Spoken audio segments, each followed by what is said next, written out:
Menggantikan diri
atas kasih karunia-Mu yang Kau berikan kepada kami. Kami percaya Tuhan itu semua karena anugerah yang Kau berikan kepada kami. Bagaimana Tuhan kalau Kau tidak memberikan nyawa-Mu kepada kami tidak tahu apa yang terjadi dalam hidup kami.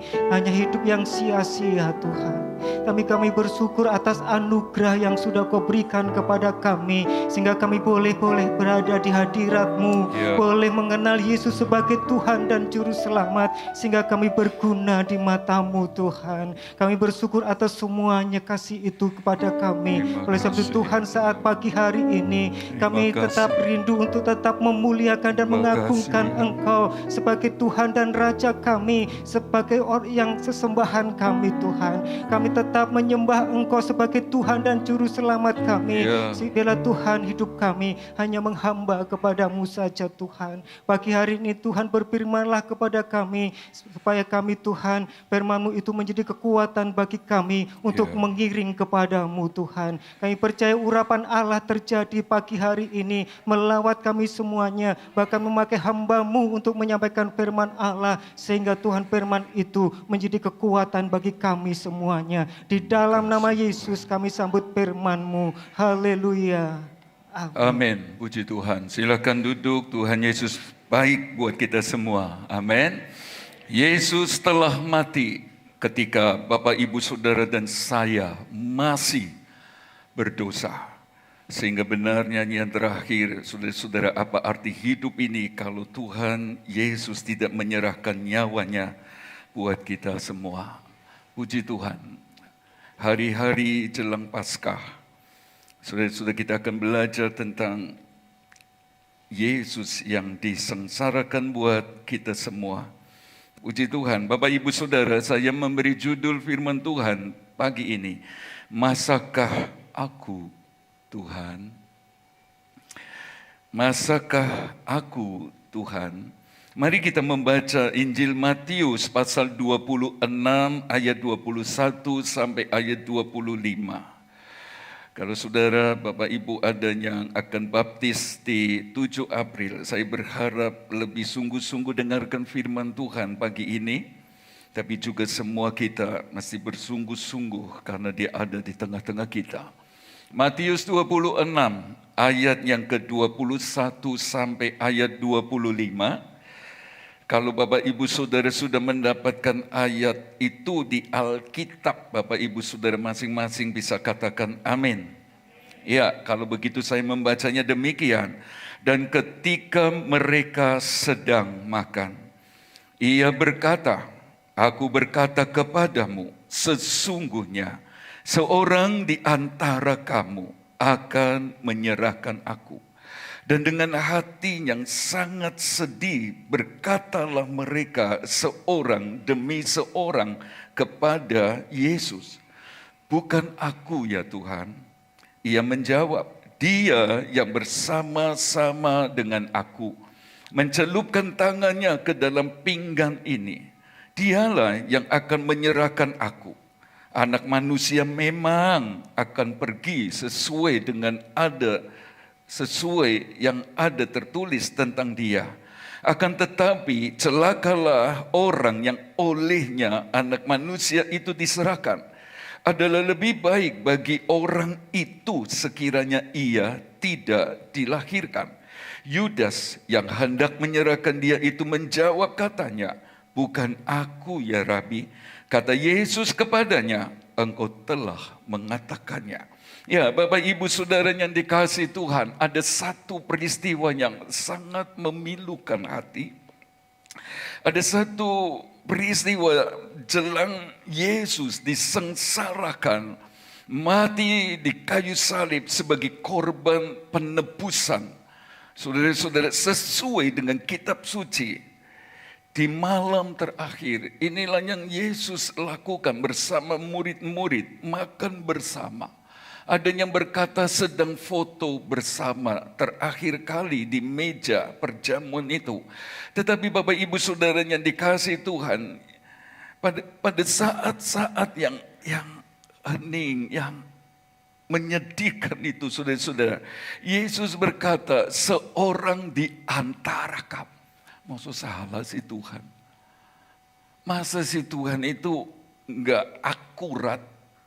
Pasti benar ini.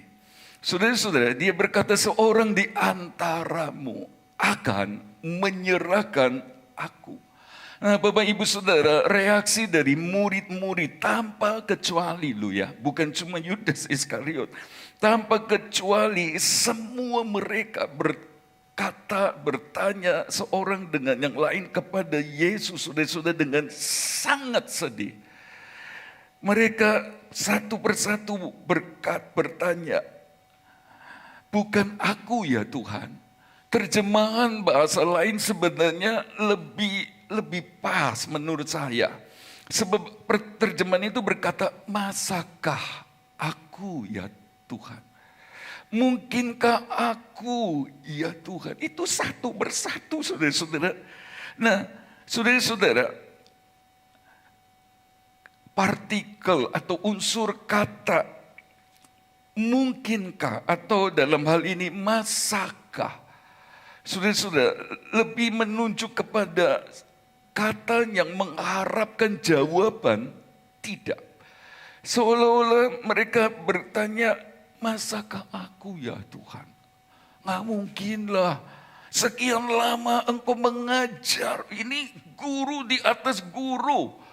Saudara-saudara, ini lebih dari guru-guru manapun, saudara-saudara, sekolah tinggi teologi yang manapun. Jadi seolah-olah mereka berkata, masa aku yang sudah belajar Alkitab, masa aku yang sudah iring Tuhan secara pribadi, secara langsung, bukan kepada Musa, kepada Elia, Yesus sendiri. Saudara-saudara, mereka berkata, masakah aku ya Tuhan? Saudara-saudara, mereka berharap Tuhan berkata, tidak, bukan kamu. Kamu kan sudah dengar firman, kamu kan sudah ikut aku, kamu terlibat pelayanan, kamu lihat mujizat, macam-macam. Saudara-saudara, saya percaya mereka mengharapkan jawaban tidak. Dari sini saudara-saudara, sungguh pada saat saya merenungkan firman ini, ada dua fenomena, dua kenyataan, dua fakta yang menyedihkan sepanjang zaman yang dihadapi gereja di mana-mana.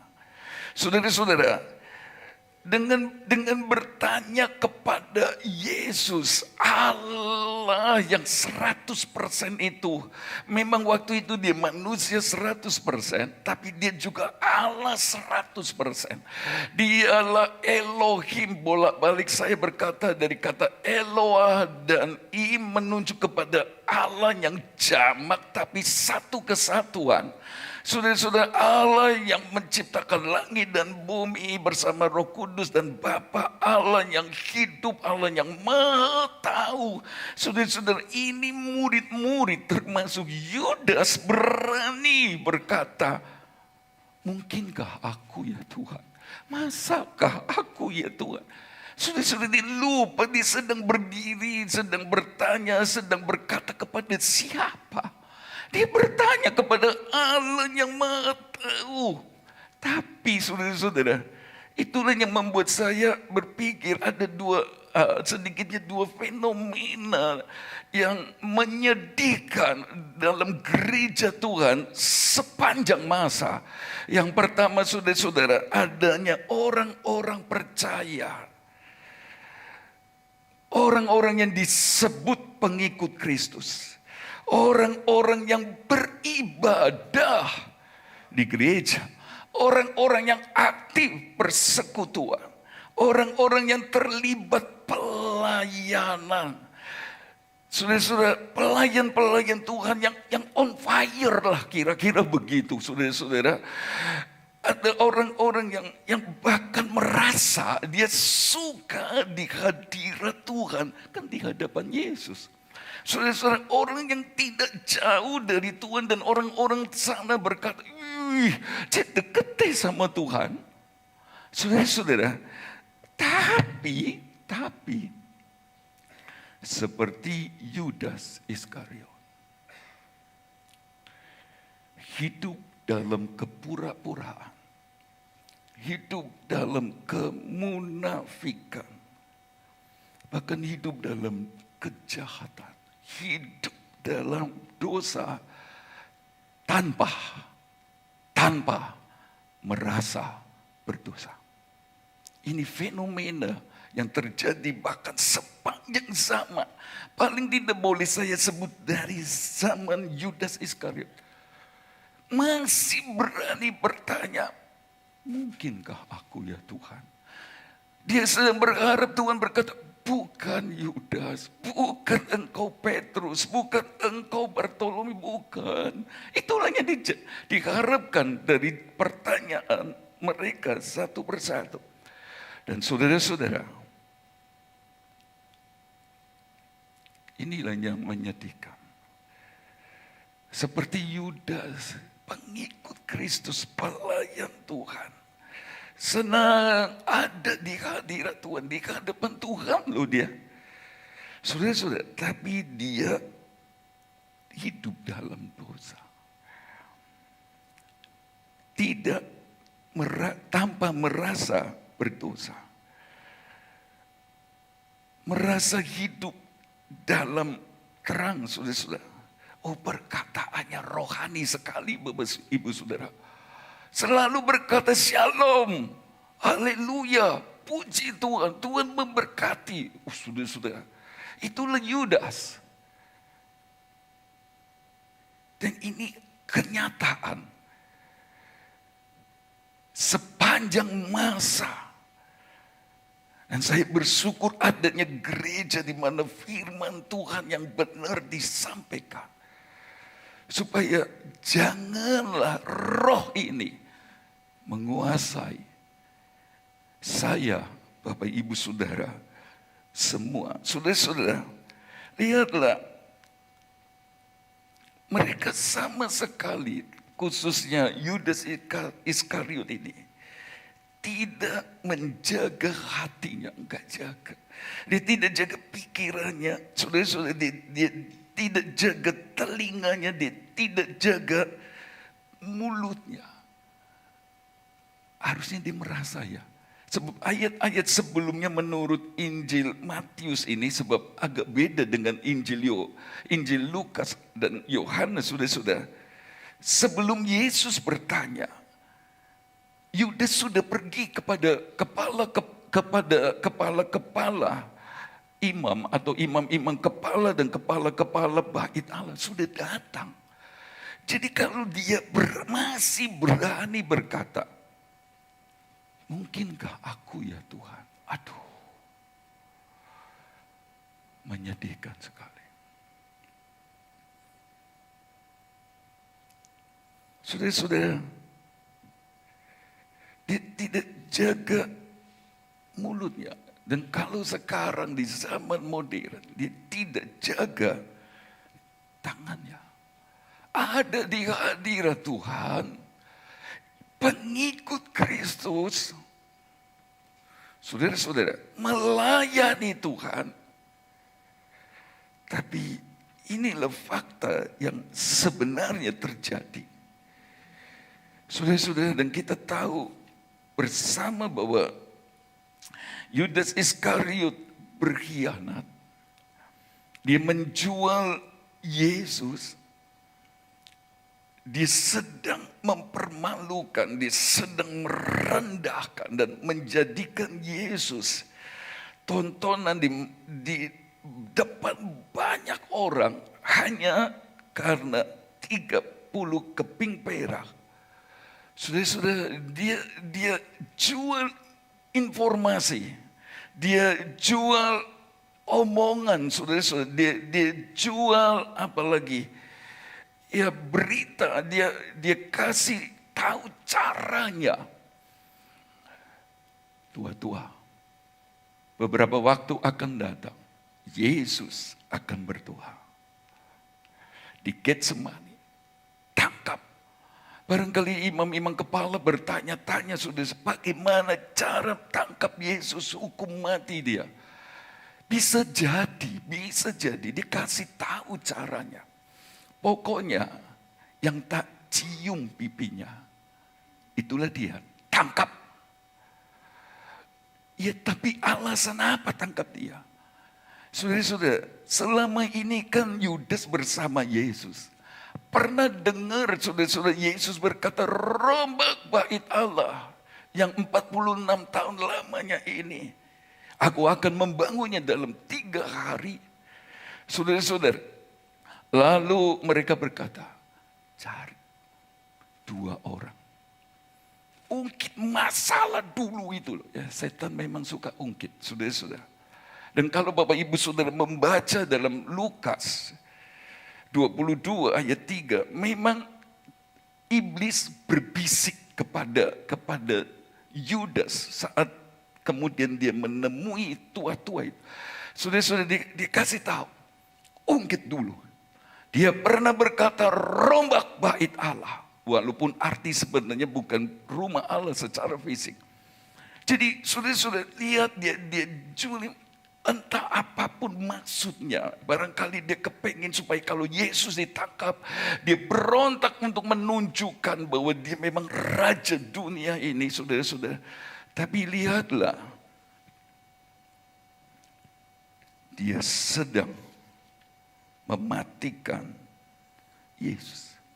Saya berkata kepada Bapak Ibu Saudara, inilah fenomena pertama atau fenomena ke-1 di mana orang percaya, orang pergi ke gereja, pengikut Kristus, pelayan Tuhan.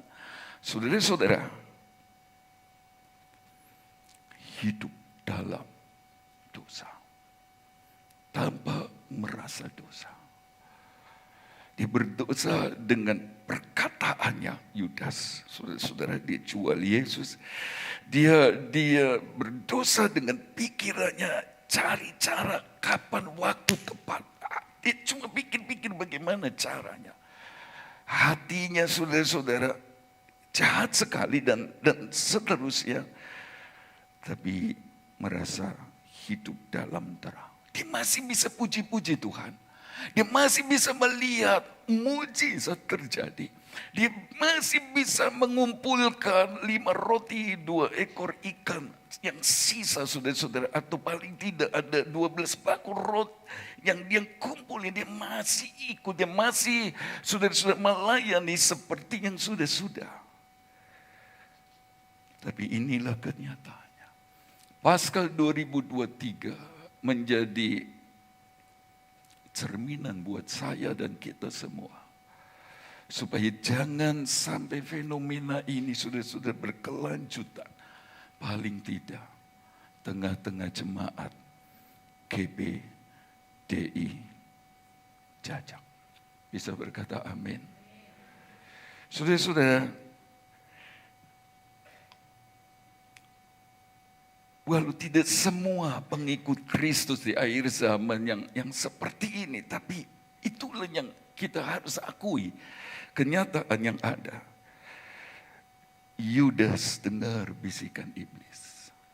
Untuk kemudian nanti karena dia mau dengar bisikan iblis, berarti iblis masih di luar nih.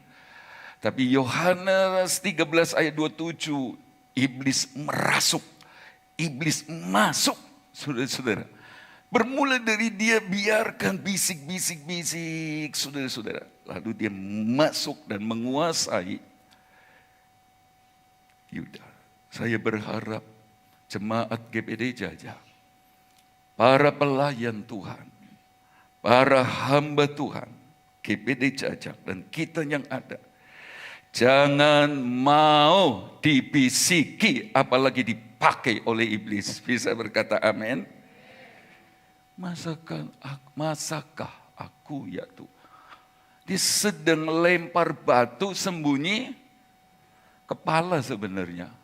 Orang wis tahu kalau batu lompat itu karena tangan, saudara. Tapi itulah pelajaran yang benar. Lempar batu sembunyi tangan. Padahal kepala nih yang disembunyi. No. Kalau tangan wis pasti perbuatannya. Sembunyikan tangannya. Jangan. Orang Kristen gak boleh. Anak Tuhan gak boleh. Jemaat GBD Jajak, pelayan Tuhan, hamba Tuhan gak boleh. Lempar batu, sembunyi tangan kayak Yudas. Masih bertanya, Masakah aku ya Tuhan? Jangan. Mesti berani tanggung jawab. Kalau nggak berani bertanggung jawab, jangan lakukan. Jangan katakan. Jangan lempar batu sembunyi tangan. Itu Yudas. Dan di Paskah ini sudah kita berdoa supaya hidup kita memuliakan Tuhan. Semakin banyak Bapak Ibu Saudara dan saya merayakan Paskah, roh ini mesti hilang. Sebab kita tahu apa yang Tuhan berkenan. Bapak Ibu Saudara, saya berkata kasihan ya Tuhan. Yesus jadi korban murid yang dipilihnya sendiri. Bahkan dia dijadikan staf khusus saudara di ring 1 sebagai bendahara. Padahal Yudas Iskariot itu satu-satunya orang di luar Galilea loh. Dia orang Yudea. Dia bukan biasa bergelut soal uang. Kita punya bendahara teliti sekali saudara-saudara.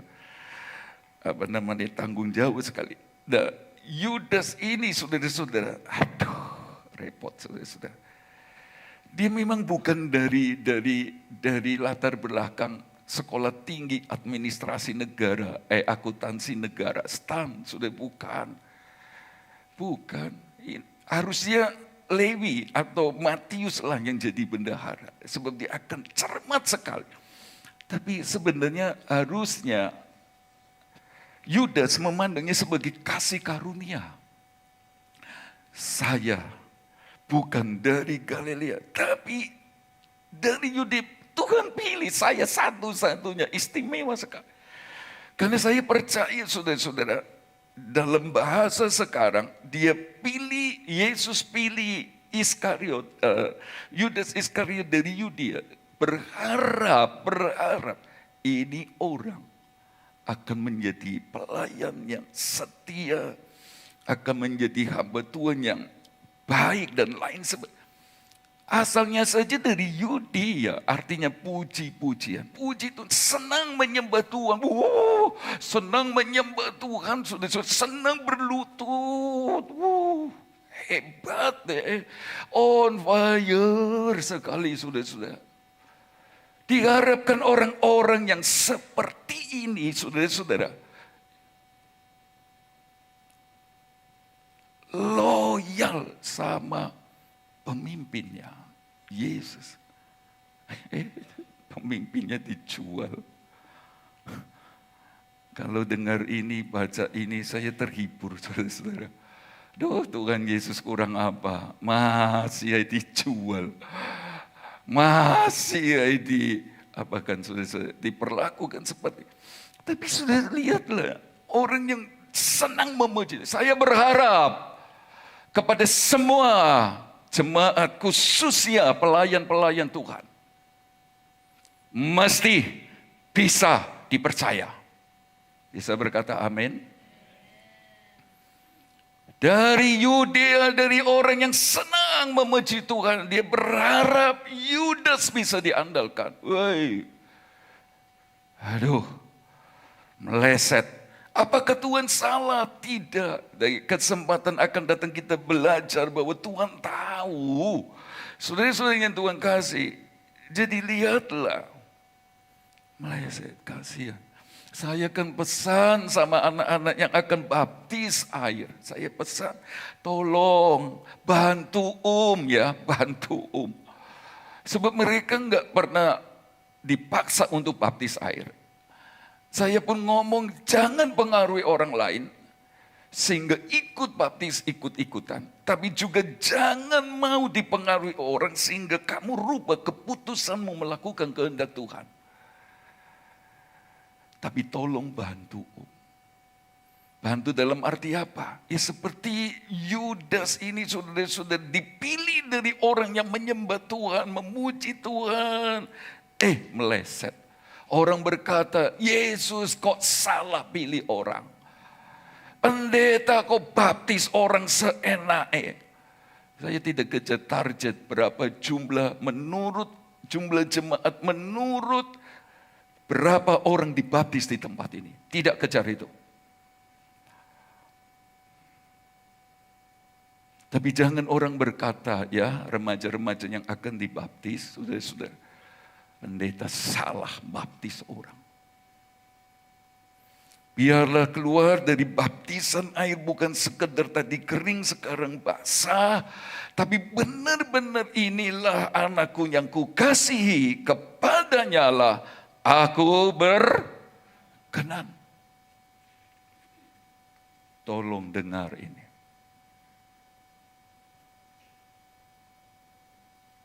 Saudara-saudara, dan saya melihat, ya masih di fenomena pertama. Kalau ibadah, kalau pelayanan, kalau pengiringan kepada Tuhan Yesus hanya karena berkat-berkat materi saja. Kayak Yudas Iskariot ini loh saudara. Bukan kekekalan. Amblas wes. Ambiar. Dengar suara iblis. Saudara-saudara, mulutnya, telinganya, tangannya, aduh. Salibkan Yesus ujung-ujungnya.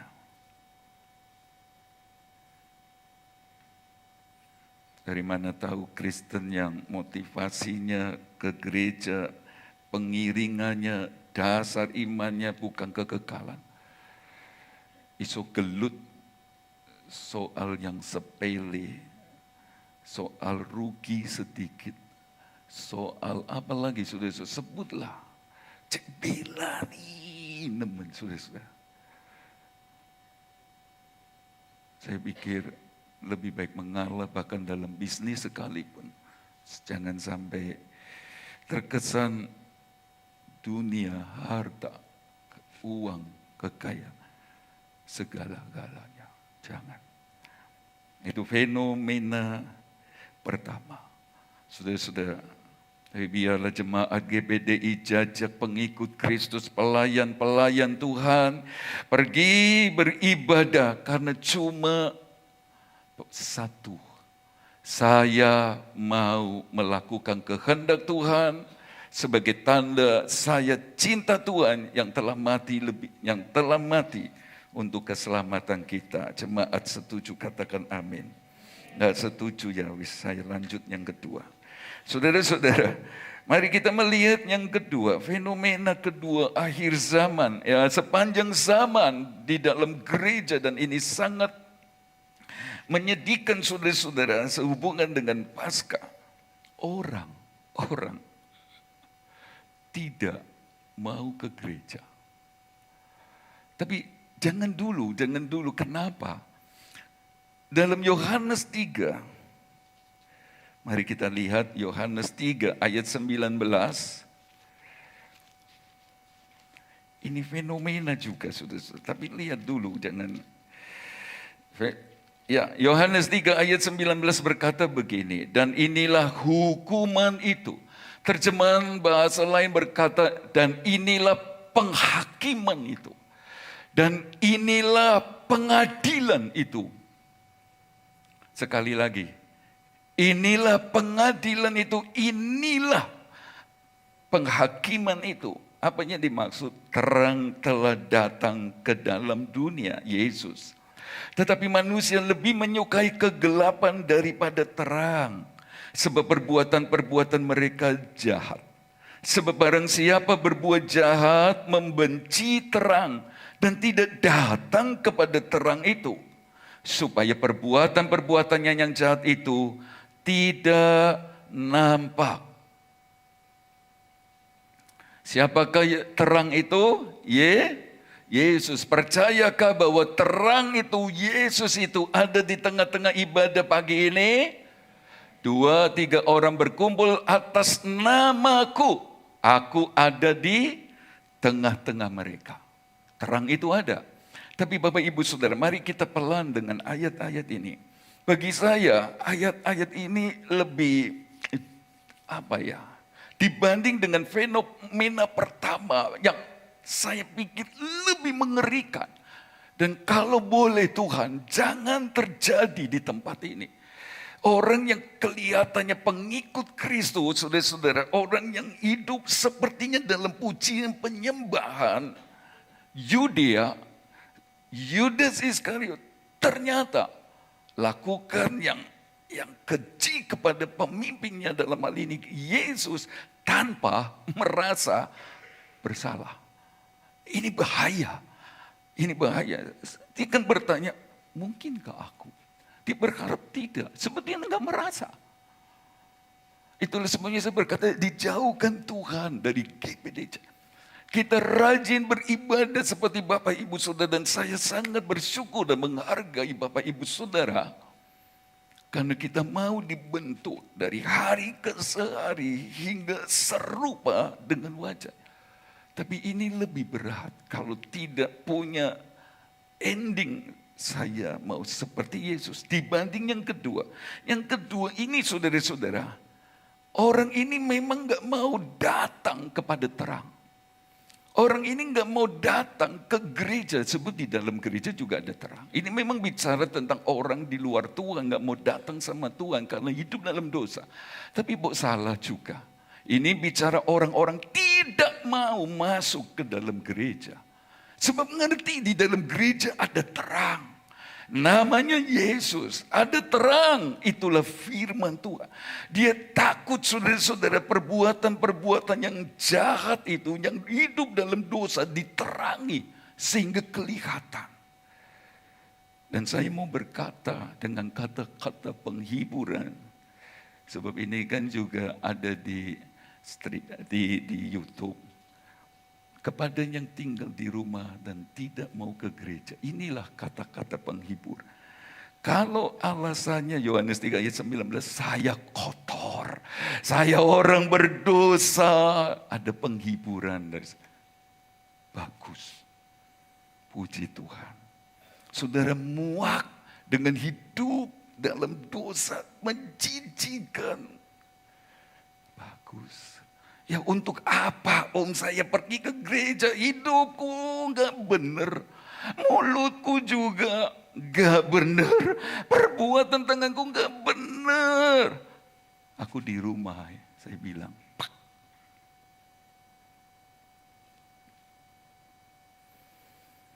Tetapi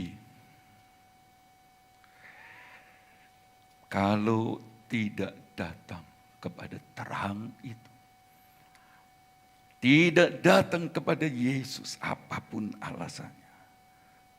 Dalam hal ini tidak beribadah. Itu bukan jalan keluar yang benar. Kita semua tidak tahu kapan kematian jemput. Sewaktu-waktu. Gak peduli saudara sehat sekarang. Punya segala-galanya. Manusia ditentukan mati sekali. Jadi penghiburannya benar. Muak dengan dosa, laopo saya pergi kepada Tuhan. Saya kan jadi orang munafik. Benar, saya benarkan. Tapi itu bukan jalan keluar. Saya berkata dengan cinta, Tuhan, pikirkanlah keselamatan. Bertobatlah. Tinggalkanlah jalan-jalan saudara yang tidak berkenan. Selagi masih ada kesempatan. Terimalah Yesus yang mati di kayu salib itu. Dia mengasihi saudara. Dan dia pasti memampukan saudara untuk tinggalkan dosa. Hal-hal yang menjijikkan. Dia akan menerangi jalan-jalan saudara ke depan. Terlebih dia akan menyelamatkan saudara. Selagi masih ada kesempatan.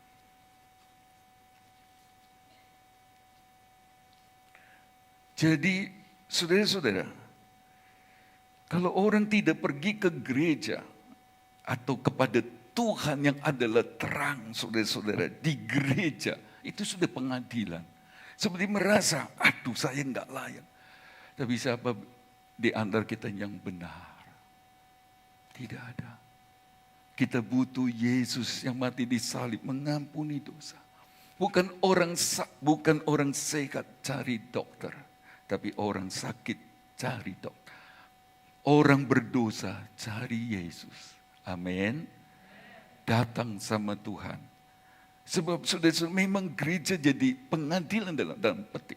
Jangan menghakimi, sebab kita juga orang berdosa. Tapi saudara-saudara, Yohanes 3 ayat 19 ini seperti sudah jadi pengadilan bagi diri mereka masing-masing di rumah. Aduh, aku orang berdosa, kotor aku. Nah, itu kan jadi pengadilan.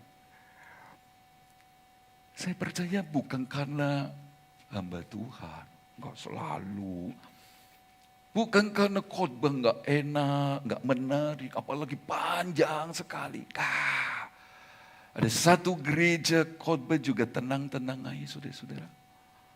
Tapi dia menjadi gereja terbesar, organisasi denominasi gereja terbesar dengan kekayaan jauh lebih besar dari gereja-gereja, bahkan karismatik dan Pentakosta. Biasa ibadah.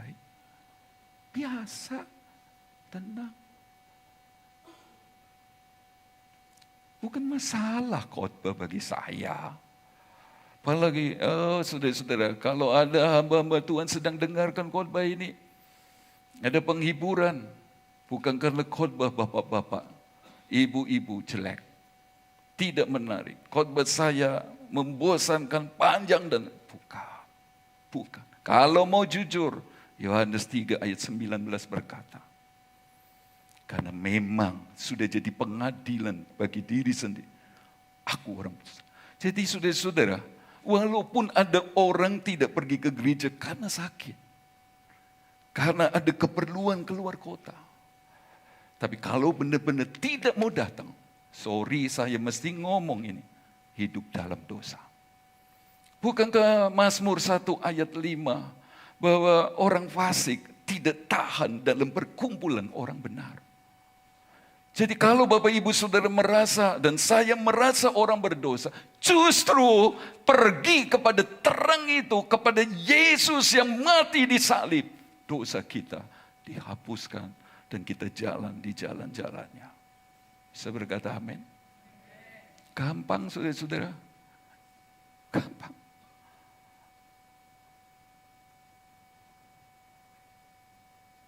Itulah sebabnya ini fenomena loh. Akhir zaman, bahkan sepanjang zaman. Apalagi WL-nya, singgahnya, palain musiknya sudah berdoa, menyembah Tuhan sungguh-sungguh. Sampaikan firman, saudara-saudara, enggak asal-asalan. Serius. Saya percaya salah satu sebabnya, kalau memang tidak mau datang kepada terang, beribadah di rumah, ya memang dia menjauhkan diri dari terang. Supaya jangan sampai perbuatan-perbuatan gelapnya kelihatan. Dan kalau terus-terusan saya mau bertanya, sampai kapan? Karena kematian tidak tahu kapan datangnya.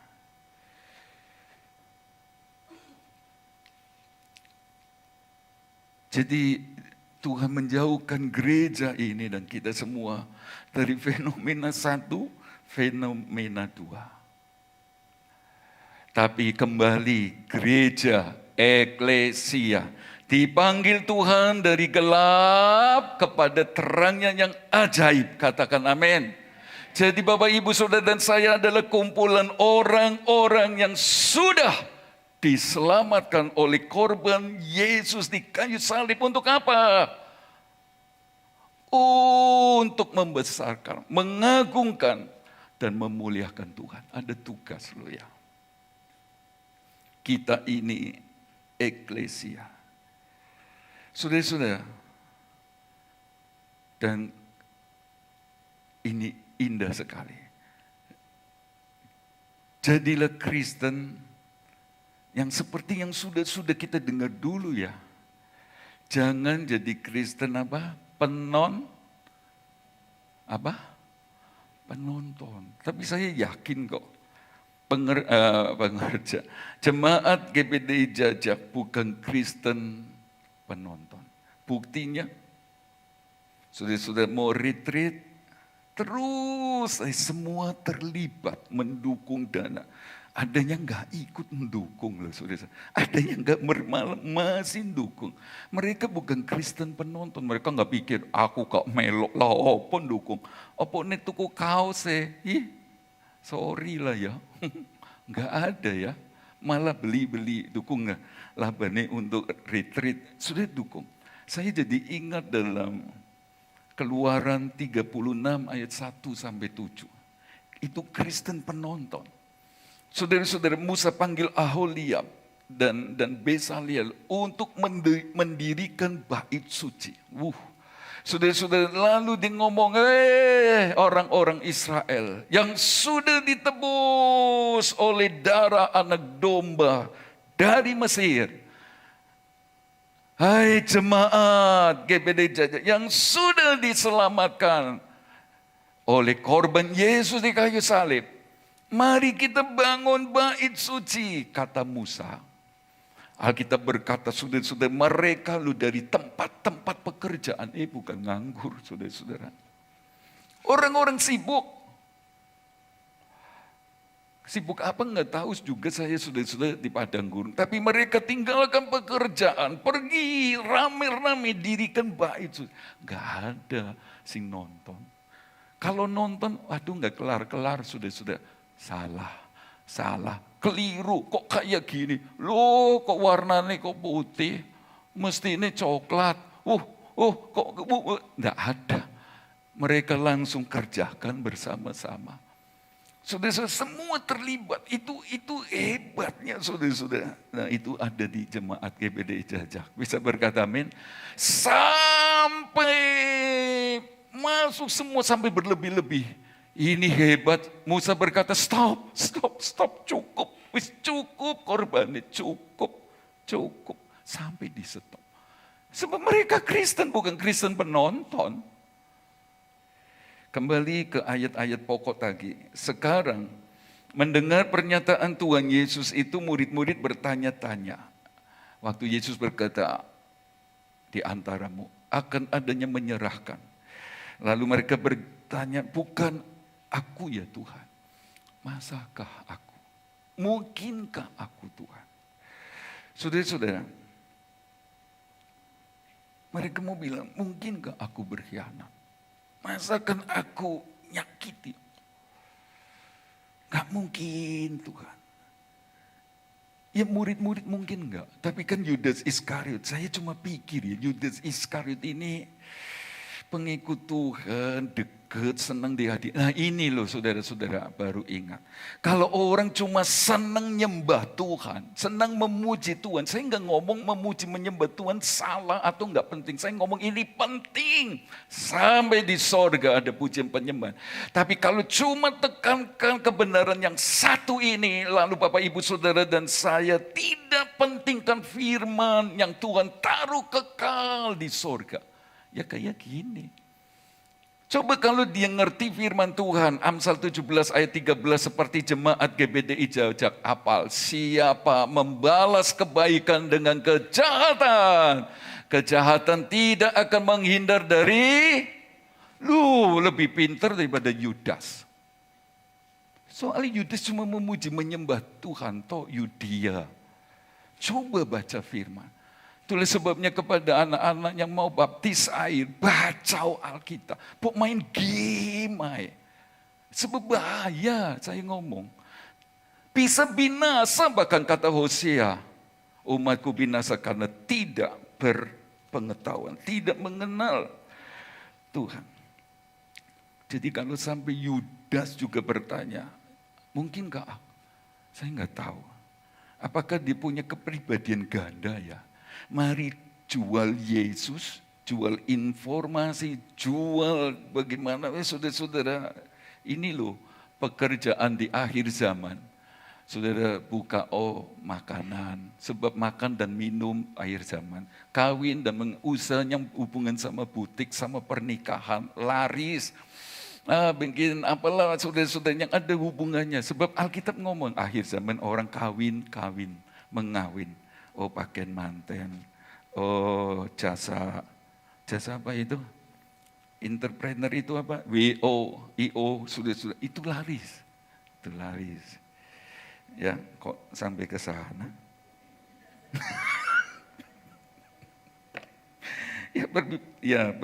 Kepribadian ganda BE ya. Wah, jadi lupa saya. Ya wis. Saya tidak tahu. Tapi itulah yang Yudas kerjakan. Saudara-saudara. Dan kalau nggak punya kepribadian ganda,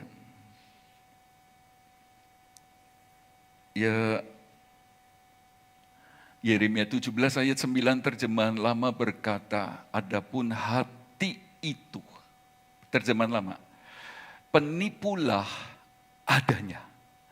Dia ngomong, masuk aku Tuhan, tapi dia habis jual Yesus. Oh iya, bicara tentang jual informasi, jual berita, itu pekerjaan paling laris.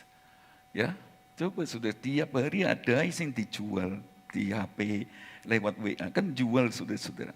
Jual berita, informasi, semua. Sampai HP ini jemaat kebek, lalu lola. Karena saking banyaknya video dikirim, ayat dikirim. Sampai dikirim video kirim. Padahal dia sudah dapat dari tempat lain. Masih dikirimi di grup TYK, tapi itulah pekerjaan akhir zaman. Jual informasi, jual omongan. Kalau nggak ngomong, jual omongan kayak begitu, saudara-saudara nggak dapat duit, nggak hidup. Nah, tapi itu dosa. Jangan juga hati kita penipu. Tapi firman Tuhan ngomong, hati itu penipulah ada. Sebentar ngomong, bukan aku ya Tuhan. Dia yang cium, kemudian tangkap Yesus. Tapi saudara-saudara, saya berpikir bukan cuma Yudas Iskariot. Pelajaran ini juga untuk semua murid. Siapakah yang di antara kalian ada yang akan menyerahkan? Murid-murid semua bertanya, tanpa kecuali juga Yudas bertanya, bukan aku. Tapi ya nggak apa-apa sih, murid-murid periksa diri. Mungkin aku enggak ya. Kalau versi murid-murid kan, aduh bisa-bisa aku. Sebab dalam Markus 14 ayat 4 dan 5, saya mau cepat ini saudara-saudara. Ada orang yang menjadi gusar dan berkata seorang kepada yang lain, untuk apa pemborosan minyak narwastu ini? Sebab minyak ini dapat dijual 300 dinar lebih dan uangnya dapat diberikan kepada orang-orang miskin. Lalu mereka memarahi perempuan itu. Ada orang menjadi gusar, menjadi marah, menjadi naik darah, menjadi geram, menjadi dongkol. Lihat perempuan pecahkan buli-buli di kaki Yesus. Orang itu siapa? Ada orang. Siapa? Siapa yang ngomong, ini pemborosan? Siapa? Bukan cuma Yudas, Bapak Ibu Saudara. Lihat kata ganti di bagian ayat terakhir. Mereka memarahi perempuan itu. Jadi murid-murid juga sebenarnya, kalau sampai ngomong bukan aku ya memang layaklah. Masing-masing periksa diri. Saya pun layak periksa diri. Bisa-bisa saya sama Tuhan. Sebab ternyata di cerita sebelumnya, bukan Yudas toh yang ngomong pemborosan. Murid-murid orang dekat Yesus juga ngomong pemborosan. Mereka jadi seperti polisi yang menuduh, itu katanya dipakai dengan marah. Saudara-saudara, Matius 26 ayat 8 lebih jelas. Melihat itu murid-murid gusar. Jadi bukan cuma Yudas. Jadi semua kita termasuk Bapak Ibu Saudara dan saya. Bukan cuma Yudas. Mari periksa, mungkinkah Tuhan, aku yang menyerahkan, aku yang menjual engkau, aku yang membunuh engkau pada akhirnya. Aku kan yang menyakiti hatimu.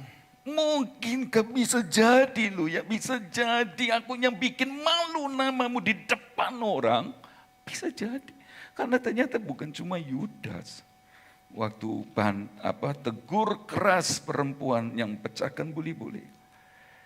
Tapi untuk kasus ini memang Yudas yang menyerahkan Yesus. Mengapa? Tadi saya baca di Lukas 22 ayat 34, maka masuklah iblis ke dalam Yudas yang bernama Iskariot. Seorang dari ke-12 murid itu lalu pergilah Yudas kepada imam-imam kepala dan kepala pengawal bait Allah dan berunding dengan mereka bagaimana ia dapat menyerahkan Yesus. Jadi memang kali ini saudara-saudara, Yudas lah yang menyerahkan. Mulai dibisiki dari luar, kemudian iblis masuk, karena itu main-main sama iblis. Jangan beri kesempatan. Ya, saudara-saudara, saya percaya kalau Yudas Iskariot waktu itu mau ditegur. Karena itu anak-anak kalau ditegur papa mama, pok ngelawan. Itu sedang menyelamatkan kalian. Bukan cuma waktu itu tok lo ya. Masa depan kalian lagi diselamatkan oleh Tuhan lewat teguran orang tua. Jangan lawan. Jangan sakit hati dalam artian saudara merasa terusik. Jangan. Sekalipun orang tua akan menyampaikan dengan baik-baik. Coba kalau si Yudas Iskariot sadar. Dosa apa sih sehingga diampuni saudara-saudara? Cuma menghujat Roh Kudus saya. Bahkan dosa seperti Yerobeam lo ya. Bukan dosa penyembahan berhalanya. Bukan dosa yang menyakiti hati Tuhan dengan membawa orang Israel tinggalkan Tuhan. Bukan cuma. Dosanya membuat orang Israel ikut melakukan dosa yang sama. Sudah baca satu raja-raja dipenuhi dengan seperti Yerobeam yang mengakibatkan orang-orang Israel berdosa yang sama. Tuhan bisa ampuni. Tapi saya pesan, jangan bikin orang lain dosa. Sungguh. Jangan. Jangan bikin orang lain berdosa dan jangan mau dibuat menjadi berbuat dosa. Apalagi nggak tahu apa-apa. Jangan. Karena itu saya bilang, sendingmu demo, gak ngerti wis urusanmu. Lalu melo-melo jadi dosa. Tapi kalaupun kita pernah melakukannya, membuat orang lain berdosa, ini dosa yang paling Tuhan gak mau. Benci sekali. Sampai hukumannya berat, saudara. Mesti firman Tuhan harus diperjelas. Tuhan sapu keluarga ini seperti Tuhan nyapu, orang nyapu kotoran sampai bersih. Sebab apa? Sebab buat orang lain berbuat dosa. Ini di Paskah ini, Yesus hadapi setan. Di Paskah 2023, kita pun akan menghadapi setan loh. Saudara-saudara, tapi bukan itu maksud saya. Hati-hati. Jangan bikin orang lain ikut berdosa seperti kita. Hukumannya berat.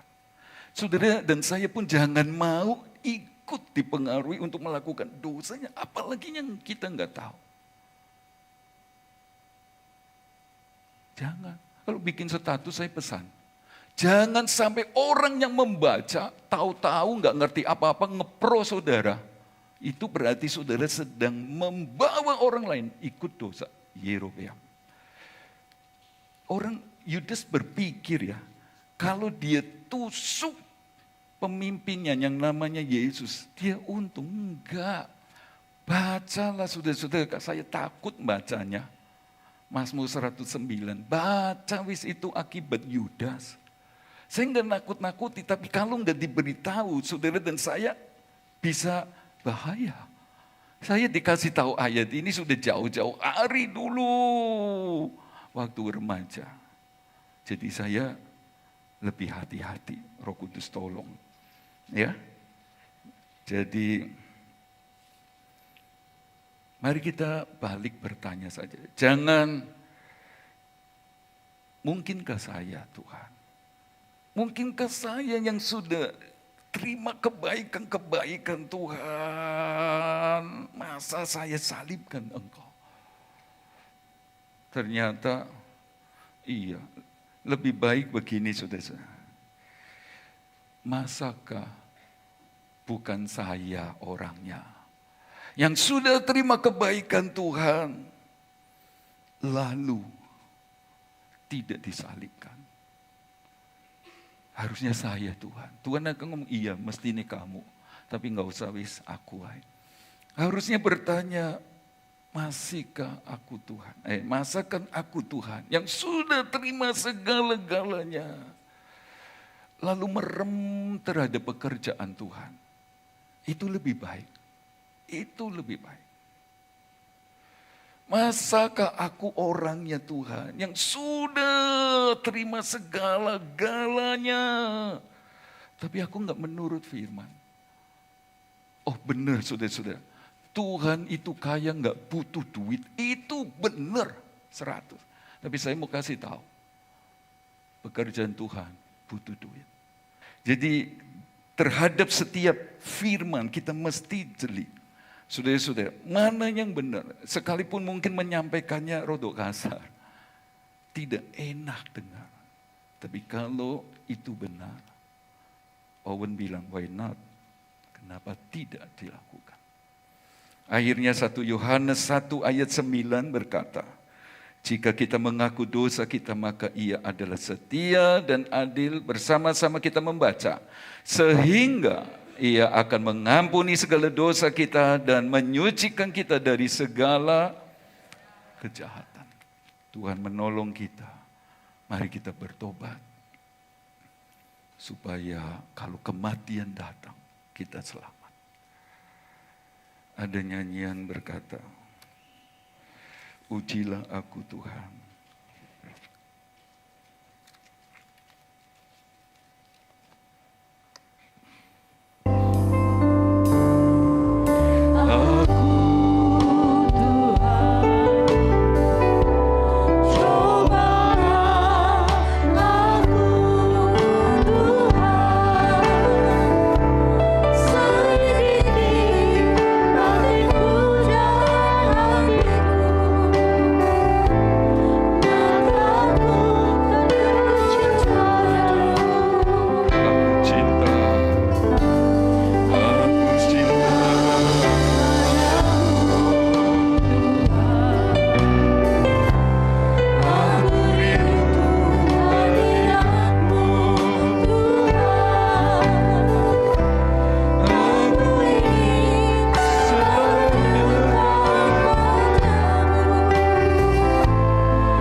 Bersyukur Tuhan di pagi hari ini.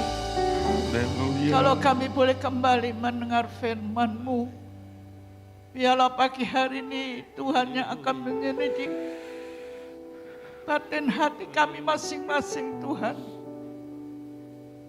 Selidiklah Tuhan setiap batin hati kami sidang jemaat Tuhan. Supaya firman-Mu boleh memimpin hati kami, memimpin kehidupan kami ya Tuhan. Terima kasih supaya Tuhan. Kami tidak berdosa. Supaya kami hidup berkenan kepada Tuhan. Kami boleh menyenangkan kasih, hati Tuhan. Tuhan. Kami boleh bersyukur kepada Tuhan Kasih. buat peringatan pasca kematian dan kebangkitan Tuhan. Karena kami tahu kami menyembah Tuhan yang hidup, Tuhan yang berkuasa, Amin. Tuhan yang mengasihi kami ya Tuhan.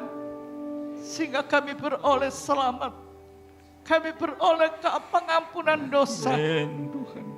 Inilah yang menjadi doa kami, bahwa sidang jemaat untuk kami bersyukur tidak menyakiti hati Tuhan, tetapi kami boleh memuliakan Engkau ya Tuhan. Tuhan, amin. Terima kasih Tuhan, terima kasih. Kami rindu perayaan Paskah ini Tuhan. Kami semua boleh menjadi berkat ya Tuhan. Amin. Terlebih di dalam retreat yang akan datang Tuhan. Engkau kenal setiap hati kami pelayan-pelayan Tuhan, hamba-hamba Tuhan. Di dalam mengadakan retreat ini Tuhan, kami boleh diberkati rohani kami, diberkati iman kami lebih kuat di dalam Engkau. Terlebih kami boleh takut kepada Tuhan untuk melakukan dosa yang tidak berkenan kepada Tuhan. Tolong kami. Tolonglah Tuhan di dalam retreat dan Paskah ini, sidang jemaat Tuhan, setiap kami boleh menjadi berkat, nama Tuhan dipermuliakan. Kami berdoa roh kesatuan hati mengikat kami satu dengan yang lain dengan kasih Tuhan. Amin. Kami boleh memuliakan Engkau. Kami berdoa buat anak-anak remaja yang akan masuk dalam baptisan air.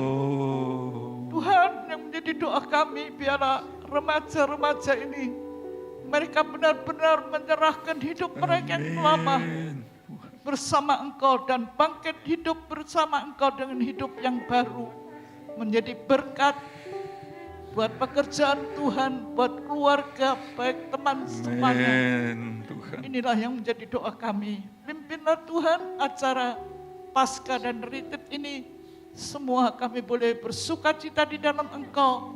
Kami boleh memuliakan Engkau Tuhan. Terima kasih buat firman-Mu pagi hari ini. Roh Kudus yang bekerja. Roh Kudus yang akan mengerjakan firman-Mu. Jangan sampai di antara kami mengeraskan hati dan menolak firman-Mu. Tetapi firman yang hidup, yang berkuasa. Haleluya. Kerja dalam setiap hati kami ya Tuhan.